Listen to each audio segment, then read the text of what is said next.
नमस्कार, मैं हूं आपके साथ राखी लांबा और आप देख रहे हैं न्यूज एक्सप्रेस। बड़ी खबर राजस्थान से सामने आ रही है, जब आप पार्टी ने पहला जीत का झंडा गाड़ दिया है और ये इस बात का सबूत बन रहा है कि बाप पार्टी राजस्थान में तीसरी सबसे बड़ी पार्टी बनने की तरफ अपने कदम लगातार आगे बढ़ा रही है। 84 विधानसभा सीट से 28,000 से ज्यादा वोटों के अंतर से अनिल कटारा ने बीजेपी और कांग्रेस के प्रत्याशियों को हरा दिया है और एक बहुत बड़ी जीत होगी बाप पार्टी की, क्योंकि तीसरी सबसे बड़ी पार्टी बन जाएगी।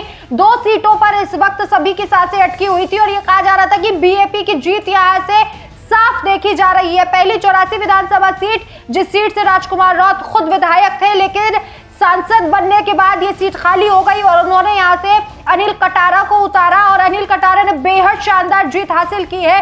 शुरू से ही रुझानों में वो आगे दिखाई दे रहे थे और अब बड़ी जानकारी है कि करीब 28,000 वोटों के अंतर से उन्होंने जीत दर्ज कर ली है। इस विधानसभा उपचुनाव में सबसे गरीब प्रत्याशी जो है वो अनिल कटारा को कहा जा रहा था। कांग्रेस के उम्मीदवार और बीजेपी के उम्मीदवार को बड़ी शिकस्त उन्होंने दी है। आपको यह भी बता दें कि 90% यहाँ पर जो है वो आदिवासी आबादी है। इसके अलावा बीजेपी ने कारी लाल ननोमा को टिकट दिया था, जबकि जो कांग्रेस है, कांग्रेस की तरफ से महेश राउत को प्रत्याशी बनाया गया था।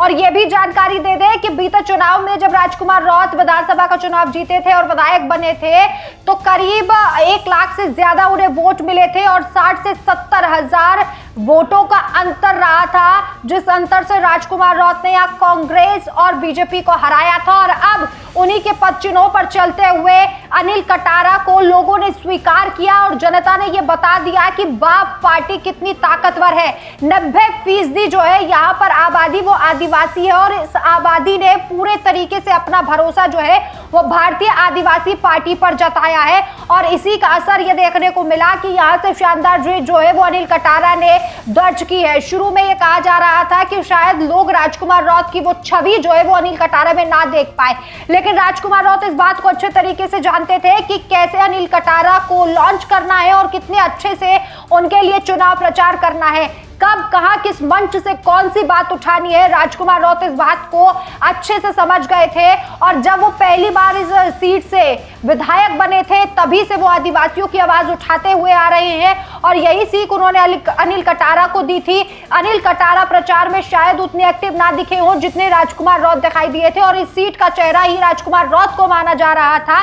चाहे अनिल कटारा चुनावी मैदान में हो, तो जो सिलेक्शन था राजकुमार राउत का वो परफेक्ट साबित हुआ। अनिल कटारा यहां से जीत चुके हैं। इसके अलावा अभी सल्लूबर की सीट पर रिजल्ट भी देखना बाकी होगा कि वहां से कौन जीतता है और अगर इस सीट पर, सल्लूबर की सीट पर भी बाप पार्टी जीत का झंडा गाड़ती है, तो 2 सीटों पर विधायक बाप पार्टी के हो जाएंगे और 1 सांसद होगा, जिसके बाद आरएलपी के लिए एक बड़ा झटका होगा और सीधे तौर पर बाप पार्टी तीसरी बड़ी पार्टी बन जाएगी राजस्थान की।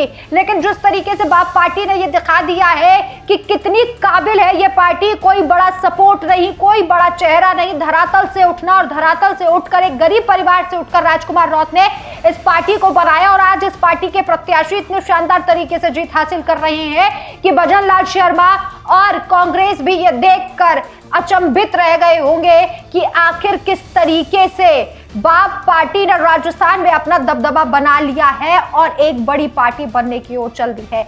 जिस तरीके से अनिल कटारा जीते, 28,000 से ज्यादा वोटों का अंतर रहा है। इस पर आपकी क्या राय है, हमें कमेंट करके जरूर बताएं। नमस्कार।